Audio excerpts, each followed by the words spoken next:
سلام دحندو عيلكم زغوركم تملكتنا نعلة عربي قطر ساعة 6 فرعان زحرنا يوم زينات تلفزيون تግራይ ሒዛ قريب لكو زينات بممرح حفتقورو مسملا اسمو استوديو تلفزيون تግራይ حبرناكم كنصنحنا نمكتالكم بمعدام ناب فلما زينك سجر اب وردا ايروب زناب كرمت بزي مهلاو بزرات استشفنا مريت كيبو على كم زترفن نحدغ هلونا تساطحهم كم زركبون حرستو تاوردا تزاريبوم ممحدار تاوردا بقدؤو بزراتي تشفين زنبر مريت إيروب ملو بملو كم زي بقولن اتحادقان مكلقال دما بدرجة وردا كوميتي تتايشو يسرحلو كم زلو فليتو إياس برها توسخ يزلو حرستوت تابع أراع وردا إيروب غراوتوم كابي كلتك ساب سلسته جيزي ولا كواب زراتين تشفنو كرمتي ملو زناب سلا زي رخبو زبغل اخلي كم زي لا يزاربو سرناي سجم زعمسلو زرينا إنا مالتيو خرمت تفيو كم تريو زلها تبت بالماي أب قدقاد أب تانكرات أب حبار أبنا ويلك من تأمر يلن بو مسرتون قرات بعد أخوينو بقى بريفو تروح يونيو مالتيو زبلع يلن زستة يلن قرا هنا قزع يبلع بلسنا خمزو يلو سباني ست يلو نيرنا خلينا بالعلو نيرنا إنها هذه دقيم عمت نقبل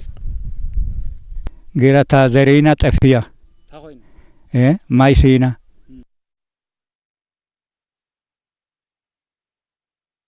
دحريش حن ساعة 277 عام تمرات إن يزحلفوا 4 عامات كم زي عينة درقية بهيوتهم ريوم كم زي فلطون يوم نبرتي كشت سيرالوت أبي أراع جليس أم النازلو درقسي بطعمي حيال درك الله أنا أبعدمي كم زي عينة رئي فلتي مالتي بصورة 6 ماي ممكن ساس 6 ماي تسعين رئي فلتي 7 شوعات نيرو نحنا خين الشايتوس دارجانا اشتينيرنا مالتي هذه كاوني دحرجين كم زي عينة رئي فلتي እቶም ማሕረሶት ብሰንኪ ሓደጋ ድርቂ ኣብ ባዕሎም ይኹን ጥሪቶም ናይ ህልውና ሓደጋ ወዲቕዎም ከም ዝርከብን ነዚ ጸገም ንምፍታሕ ድማ ህጹጽ ሓገዝ ክግበረሎም ይሓቱ ሰብ ዝኸኣለን ተሓገዝካ ሳይትሞትን ዝጋበረ ይቀረኸ ብለልና እንተደልዩ ከባኻትኩም ይኹን ካብ መንግስቲ ይኹን ካብ ኩሉ ፈጠረና ይኽእል እዩ ይፍጠረልና እውን ንበልና ያ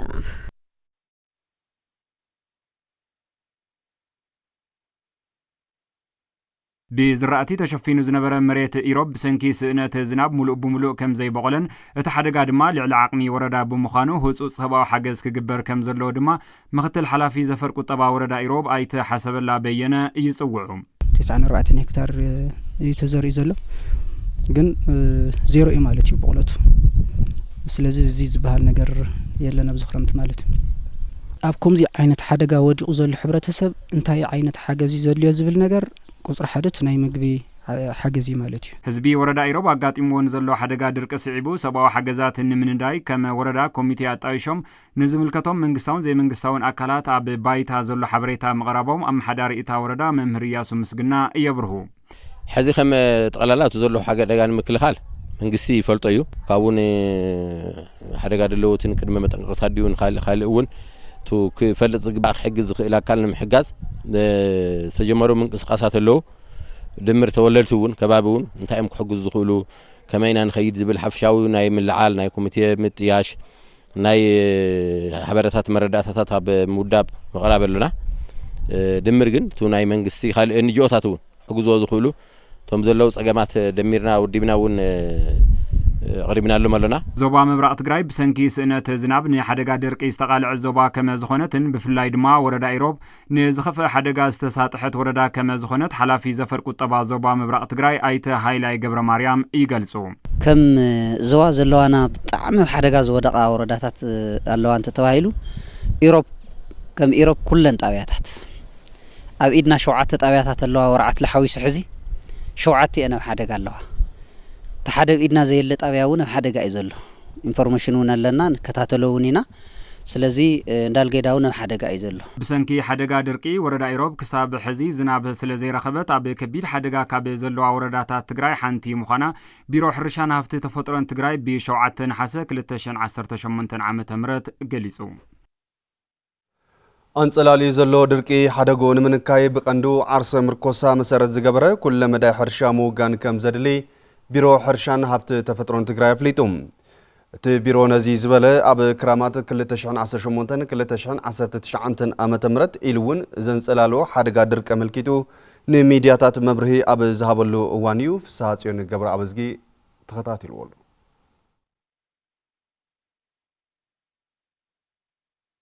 مكتل حلافي بيرو حرشان هف تفترون التحاباري زفر لمعات زراتن هولتيكالتشرن اي تبرا كدنو ابي كرامات تግራይ ملكيتوم نميدياتات ابي زهب ومغلصي ابي تግራይ 133 ጣብያታት ዳርጋ ዝናብ ዘይረኸባኤን ምስበሉ ብፍላይ ابي ዞባታት ምብራቅ ቆላታት ደቡብ ምብራቅን ቆላታት ዘዋ ማእኸልን ድማ ጠቅላላ ዝናብ ዘይረኸባ ወረዳታትን ጣብያታትን ከም ዘለዋ ሓቢሮም ብሰንኪ ዝውን ከቢድ ሓደጋ ድርቀን ጸላሊውን ከም ዘሎ አረዲኦም በዚ ክነሪት ለና ብድምር ክሻሕዚ ላብ 613 ጣብያታት ኣለዋና ወረዳታቱ 56 ወረዳታት ኣለዋና ተን 13 ወረዳታት ተሓተ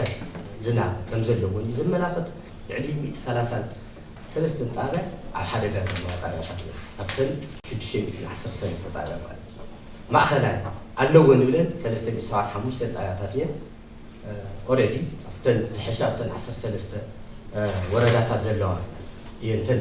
الحشاينا نقمتن زلنا ما منم زي واقع نقول له يعني كم يوم وصلنا ولا تنقع ورقن له وصل خايو almost تمساسالي نجري رايا عزو رايا ترجعه وانا خاف اخونا حلف تبنقول درجه اوروب وصلنا كن كومبليت 100% ماي መንግስት ትግራይ ኣብ ዘመሓድረን ዞባታት ልዕሊ 86 ሚታው ተሓራስ መሬት ዋላ ዶንጊውን ከም ዝተዘርአ ዝሓበሩ ኣይተበራም ይኹን እምበር ብዙሓት ሓረስቶት ብሰንኪ ሕፅረት ዝናብ ዝራእቶም ዝገልበጡ ከም ዘለውን ባልዓት ዝራእትውን ከም ዘጋጠመን አረዲኦም ዝራእቲ ዘንግዒ ተዘሪኡ ልዕሊ 86% ዘርኢ ተዘሪኡ ሕዚ ብዙሓት ሓረስቶት ገልቢጦም ካሊእ ምስ ባልዕ ተኣሳሲሩውን ባልዕውን ሒዙልና ይመፁ ባርኖስ ስፍሕ ዝበለ ኣብ 4 ወረዳታት سمين عربي أما أخلي حنت وردا سمين عرب 3 وردات 13 ጣብያታት لخونا 3000 هكتار لخون ያው تنابارن استرأي ኢልኒኖ ብዝፈጠሮ ሓደጋ በረድን ውሕጅን 17 ወረዳታት ትግራይ ተጠቃዕቲ ከም ዝኾናውን ኣይተበራ አረዲኦም ትናይ ውሕጅ በረድና መጥኹን 17 ወረዳታት ያው ናይ በረድን ውሕጅን ናብ 30 ጣብያታት እሱ ያው مطلعتي العلي 6000 هكتار مطلعتي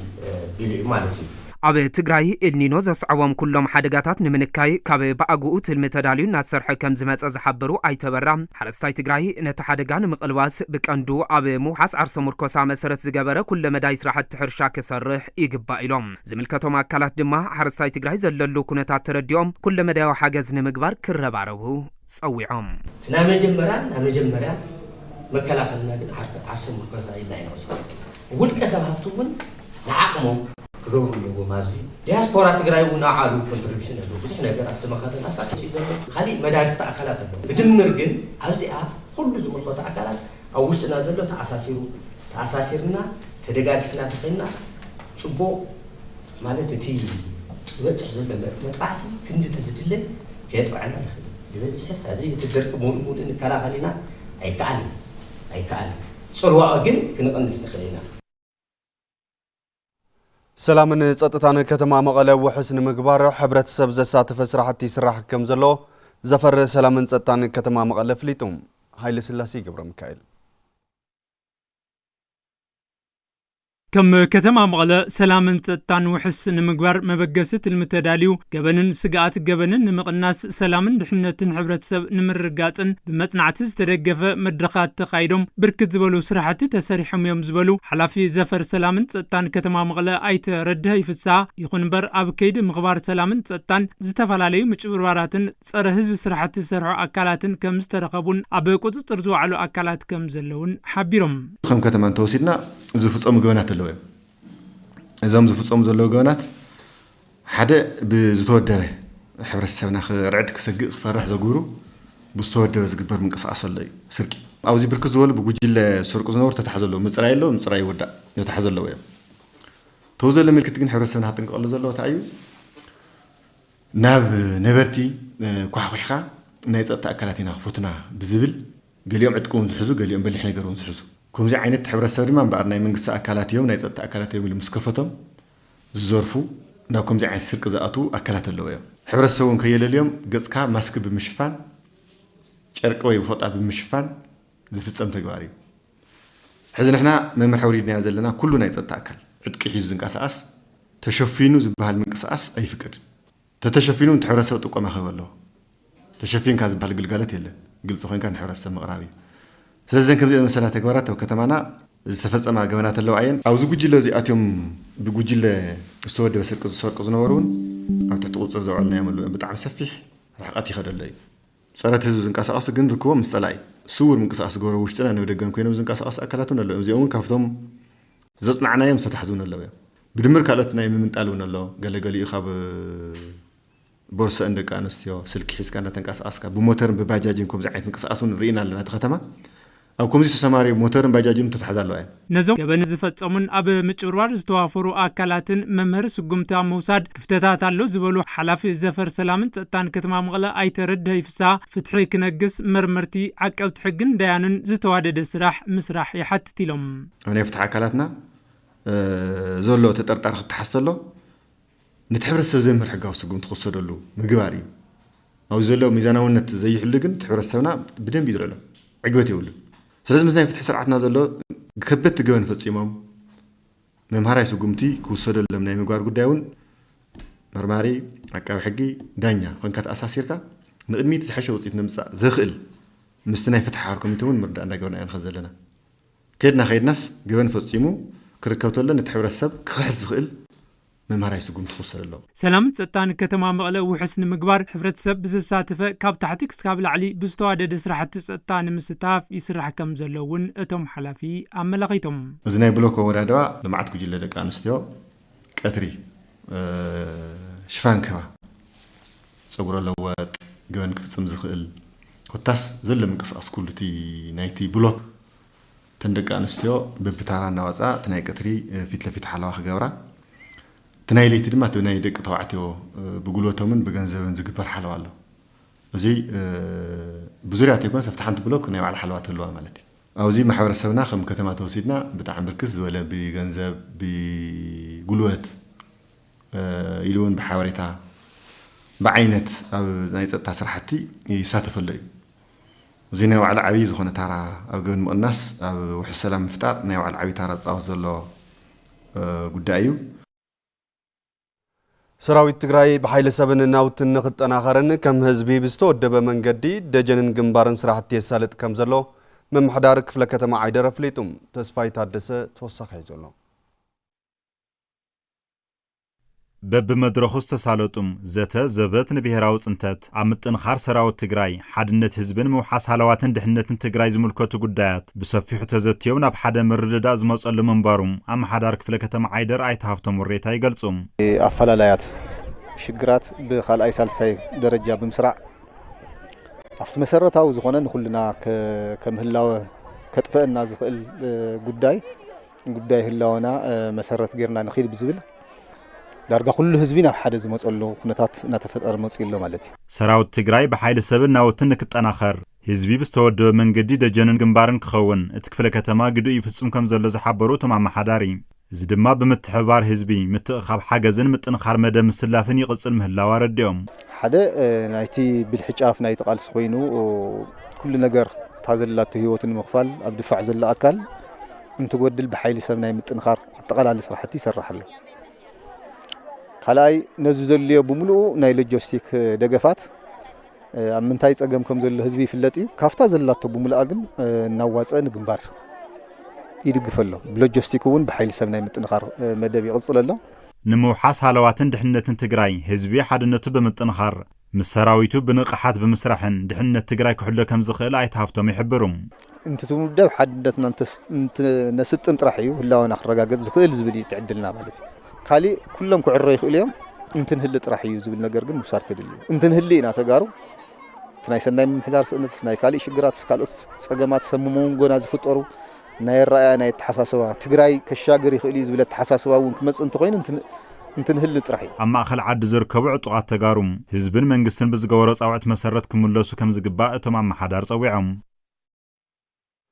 ኣብ ልዕሊ ህዝቢ ትግራይ ዳግም ጆኖሳይድ ንምፍጻም ዝግበር ዘሎ ምንቅስቓስ ተወዲቦም ከም ዝምክቱ ኣመራርሓ ትምህርቲ ወረዳታት ዞባ ማእከል ትግራይ ገሊጾም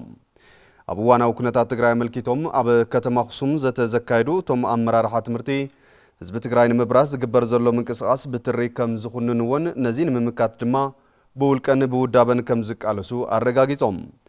ትግራይ ክብራን ነፃነታን ሓልያ ክትቕጽል ዘድሊ መስዋዕትን ምኽፋል ድልዋት ከም ዝኾኑ ዝገለጹ ቶም ኣመራርሓ ትምህርቲ ኣዶ ትግራይ ዳግም ብጸላእቲ ክትድፈርን ክትሕረድን ከም ዘይፈቕዱን መድረኽ ዝሓቶ ኩሉ ንምፍጻም ድልዋት ከም ዝኾኑን ተዛሪቦም ሃልዋትን ድሕነትን ህዝቢ ትግራይ ንምውሓስ ብሓድነት ምቅላስ ከም ዘድሊ ዝሓበሩ ቶም ተሳተፍቲ ሓድነት ህዝቢ ንምዝራግ ብሽም ነጠፍቲ ማሕበራዊ ሚድያ ዝግበር ዘይቁኑዕ ምንቅስቓስ ኣደብ ክሕዝ መንግስቲ ክሰርሐሉ ከም ዝግባእ ገሊጾም ኣብቲ መድረኽ ዝተረኸቡ ዋና ኣመሓዳሪ ዞባ ማእከል ትግራይ ኣይተ ሽሻይ ግርማይ ህዝቢ ትግራይ ከብርስ ኩሉ ዓቕሙ ተጠቒሙ ዝህንደድ ዘሎ ጆኖሳይዳዊ ኣገዛዝ ኣብዪ ኣሕመድ ንምምካት ኩሉ ብሓድነት ክወፍር ይግባእ ኢሎም ከም ጸብጻብ ፍስሓ መዝገበ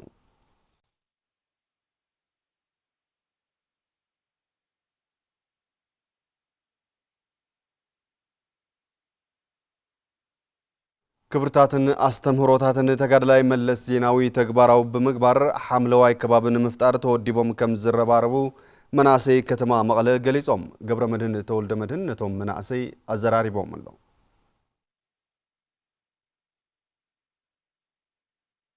መበል 14 ዓመት ዝኽሪ መስዋእቲ ሱሚ መራሒ ተጋዳላይ መለስ ዜናዊ ምኽንያት ብምግባር ንቴሌቪዥን ትግራይ ርእይቶኦም ዝሃቡ መናእሰይ ከተማ መቐለ መሪሕነት ተጋዳላይ መለስ ከም ክልል ይኹን ሃገር ብምሕዋይ ሃፍቲ ተፈጥሮን ምፍጣር ሓምለዋይ ልምዓትን ብሉጻት ስራሕቲ ከም ዝተወገኑ ይዛረቡ ወፍሪ ሓምለዋይ ልምዓት ክሕሰብ ተሎ ህያው መራሒና ተጋዳላይ መለስ ዜናዊ ኣብ ቅድሚት ይመጽእ ብሃገር ደረጃ ጥራሕቲ ይኾነስ ብኣፍሪካ ደረጃ እውን ናይ ክላይሜት ቼንጅ ማእከል ገይሩ ሰፊሕ ስራሕቲ ይሰርሕ ነይሩ እዩ ካብኡ ዝተበጊስና ከም መናእሰይ ከም ጥምረት መናእሰይ ዓብዪ ፕላን ምንቀሳቐስ ዘለና እቲ መጀመሪና ግን ኣብ ሓወልቲ ሰማዕታት ምግባርና ሓደ መልእኽቲ እዩ ኢለ ልወስድ ሰማዕታትና ማእከል ገይርና ንምዝካር ሰማዕታትና ዝዓረፍሉ ሓምለዋይ ክኾን ተሓሳብ ብምግባር እዩ ኣስተምህሮታት መለስ ተግባራዊ ብምግባር ኣብ ሓምለዋይ ልምዓት ዝበለጸ ስራሕን ምስራሕ ኣብ ክረምታዊ መደባት ተወዲቦም ይነጥፉ ከም ዘለዉ እቶም መናእሰይ ገሊጾም ክረምታዊ ነፃ ግልጋሎትን ወፍሪ ሰናይ ተበግሶን ማእከል ገይርና ሓደ ካብዞም ስራሕቲ እዩ ናይ ሓምለዋይ ልምዓት ስራሕቲ እዩ ልዕሊ 42,000 መናእሰይ ከተማ መቐለ ዝሳተፍሉ ወፍሪ ጀሚርና ኒና ማለት እዩ ዓድና ሓምለዋይ ልምዓት ነበረውን በሪስ እዩ ብተፈላለዩ ዓይነት ብጸላት ድዩ ብኻሊድ እዩ ንሕና መናእሰይ ኣብ ጎኑ መለስ ዜናዊ ጎኒ ህዝብና ከም ዘለና ኮይና ናብዚ ተኸላ መፂና ኒና ማለት እዩ ዓብይና ሙዚየም ቦታና እዩ ሓወልቲ ሰማዕታትና መጀመርያ ብትና ሓወልቲ ሰማዕታትና ጀሚርና ካብኡ ናይ ክፋል ማሕበረሰብና መሰረት ገይርና ኢና ክንሰርሕ ሓምለዋይ ልምዓት ብክፍለ ከተማና ናጽሬት ወፍሪ ናተኽሊ ተኸላ ናደም ልገሳ ኢሉ እውን ዝተጸገሙ ሓገዝ ምግባር መሰረት ገይርና ኢና ጀሚርና ኢና ዝመድረኽ እዚና ቀጻሊ እዩ ብክፍለ እዚ ንወለዶ ክመሓላለፍ ንሕና እውን ብድሕሪና ዘሎ መንእሰይ ዝኣሰር ዘይትሕዝና ንኽንሓልፍ ትጽኢትና ሓምለዋይ ልምዓት እውን ሃምቱ ዝረአ ኣሎ ኣብ ዝተፈላለዩ ቦታታት በሪሶም ዝነበሩ ላብ ዝነበርዎ ክምለሱ ብዓይነታት ሓልዋ ብዝተፈላለየ ብናይ መናእሰይ ምንቅስቓሳት ተሰርሐ ንርከብ ኣብ ልዕላውነት ህዝቡን ዓዱን ዝነበሮ ጽኑዕ መትከልን ተቓላሳይነትን ካሊእ ካብ ክብርታት ተጋዳላይ መለስ ከም ዝኾነ ዝገለጹ እቶም መናእሰይ ሕዚ ገጢሙና ዘሎ ሓደጋ ህልውናን ጥሕሰት ልዕላውነትን ንምርጋጽ ተወዲቦም ንምምካት ድልዋት ምዃኖም ሓቢሮም ልዕላውነት ህዝቢ ልዕላውነት ሃገር ብናይ መለስ ግዜ ጽቡቕ ግዜ ነይሩ ሕዚ ግን ኣንሕና ከም ተጋሩ መጠለ ኣይትነብሩ ንኹም ክትጠፍኹም ትበርሱ ኢኹም ኢና ንባል ዘለና ሰት ወጣት ኣይንበርስን ኣይንጠፍን ኢና ክንነብር ኢና ዓድና ምንባር ዝኸለና ኣካል የለና ዓድናስ ክንነብር ኢና መሰል ዓርሲ ውሳነና ኣብ ጆኖሳይድ መቃብር ኣብዪ ኣሕመድ ኢና ንገብሮም በይ ኣንሕና ከም ህዝቢ ክንጠፍስ ኣይንኽድና ኣለና ኢና ኢልና ናይ ምህላውና ምክልክት ኢና ናብዚ ተኽሊ እዚ ተሳቲፍና ንትክል ዘለና ማለት እዩ ላዕላውነት ግዝኣታዊ ሓድነት ትግራይ ኣብ ሕቶ ለወደቐሉ ጥራሕቲ ይኾነስ ሕዚ እውን ልዕሊ 4% ግዝኣታዊ ሓድነት ትግራይ ኣብ ካልኦት ኣካላት ኣብ ጸላእቲ ለወደቐሉ ኩነታት ኣሎ እዚ ድማ ብተግባር ምርግጋጽ ግደ መንእሰይ ልዑል እዩ ናይ አንበሳ በጽሒት ኣለዎ ስለዚ ተመንእሰይ ቶም ሌጋሲታት እዚኦም ላብ ቅድሚት ኣምጽኡ ዝዓወት እዚ ብናይ መንእሰይ ንቑሕ ተሳትፎ ብናይ መንእሰይ ናይ ምኸተ ዓቕሚ ኣብ ዳርችኡ ከም ልወፅእ ምንም ዓይነት ጥርጥር የለይ ኣብቲ መንእሰይ ለሎ ወነ ሕራነ እዙይ ለመላኸት ላዕላውነት መኽባር መለስ ዝተፈለጠዩ ንቐጻሉ እውን ናዩ ለጋስ ተኸቲልና ትንገብሮ ለና መኸተሕዝ እውን ንዕኡ ንምምጻእ እዩ ዝተመዛበለ ህዝብና ክምለስ ግዛኣታዊ ሓድነትና ዝተተሓዘ እውን ክምለስ ብግንባር ክወፍር ልግብኦ ብግንባር ወፊሩ ስራሕ ጀሚርና የና ድልዋቲና ያው ትሕዛት እውን ኢና ላዕላውነት ህዝብናን ግዛኣታዊ መሬትናን ናብ ዝነበሮ ክምለስ እዩ እዚ ምንም ዓይነት ለጠራጥር ነገር የለን حدوش زتدالو مقانة سرعة تمرت تجري بقعة كلة تمهراي بزرقاقة ملكو استقاني بمخانو نتجبرا ونتو كمز سرحو أمرار حاتمرتي زواتات الدوبن مع خلاين تجري جليتهم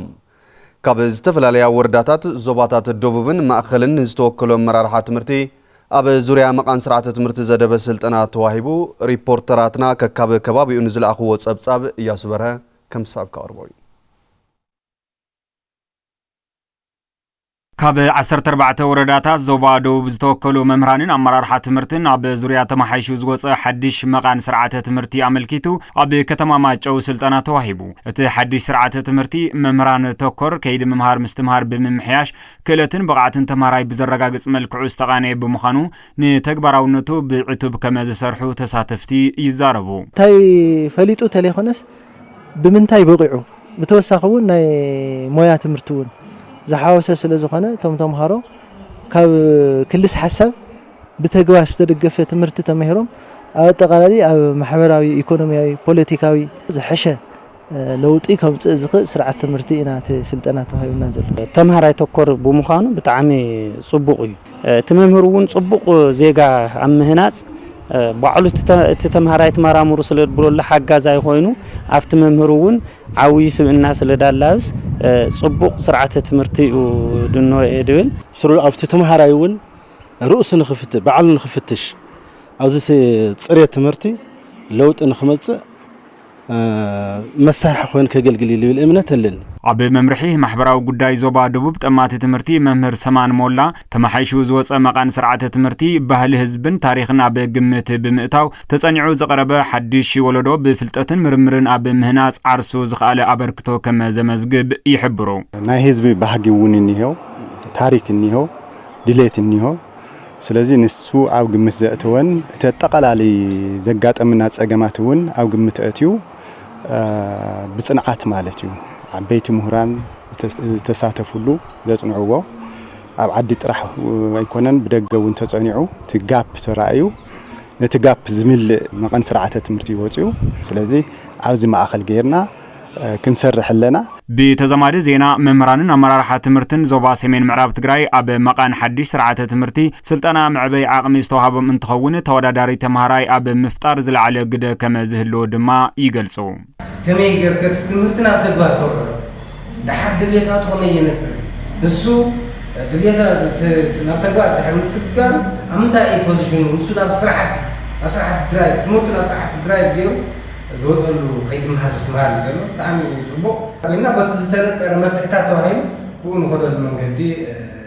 ወፂና ዝብል ተስፋን ኣማኻሪ ስርዓተ ትምህርቲ ኣይተ ሰለሞን ሕሉፍ ሓድሽ መቃን ትምህርቲ ባህልን መንነትን ህዝቢ መሰረት ብምግባር ዝተዳለወ ከመ ዝኾነ ይሕብሩ ምስ ትግራይ መነባብሮን ባህላን ህዝባን ዝመሳሰል ስርዓተ ትምህርቲ ክዳሎ እዚ ሳይንስ እዩ ምስ ከባቢ ሓዘይታ ኣሳሰር ምሁሮ ሰይምሁሮ ምክትል ሓላፊ ቢሮ ትምህርቲ ትግራይ ዝኾኑ ኣይተ ጀማል በሽር እቲ ስልጠና ግንዛበ መምህራን ኣመራርሓ ትምህርትን ብምዕባይ ፈጠርትን ተመራመርትን ዝኾኑ ተምሃሮ ንምፍጣር ዝዓለመ ምዃኑ ይሕብሩ ቅድሚ ናብ ስፖርታዊ ጸብጸባት ምስጋርና ናይ መወዳእታ ዝርዝር ዜና ናማኹም ከብሎም ንወረዳታት ጻዕዳ እምባ ኣጽብን ከተማ ፍረዊንን ዘራኽብ መንገዲ ጸጸር ንምስራሕ ዝዓለመ ቴሌቶን ኣብ ከተማ መቐለ ከም ዝካየድ ኣመሓደርቲ ተን ወረዳታት ገሊጾም ኣመሓደርቲ ተን ወረዳታት ምስ ተወለቲ እቲ ከባቢ ኣብ ህልው ኩነታት ተመልኪቶም ዘተካይዶም ኣለው ገነት ካሕሳይ ክትቕጽል እያ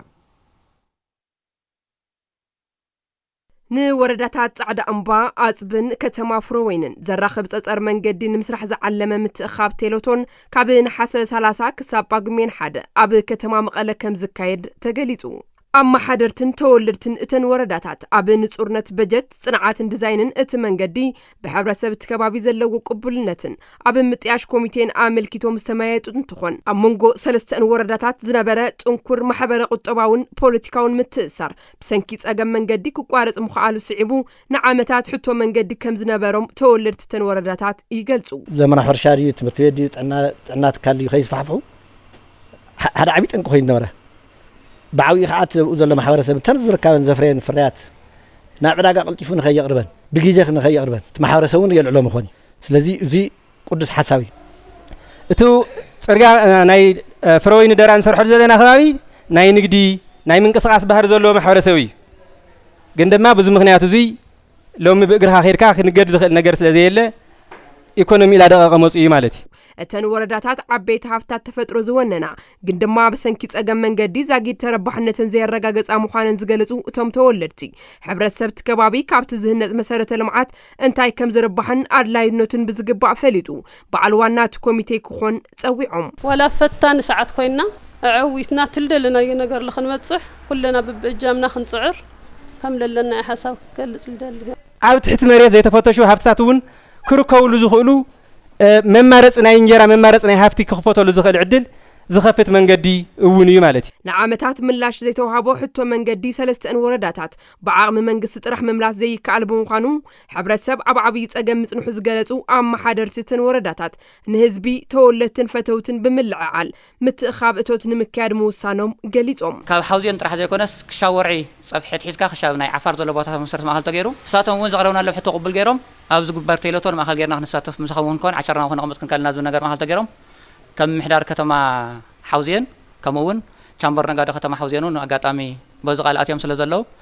ياو لكع سات فتح مخانون تحسوا في قبر اللي بزمن رح قلت إلى مالك كم من قست أكلات ببوانو مزمول كوتولا ترى الأخاخ خيد حلفنت كنوسد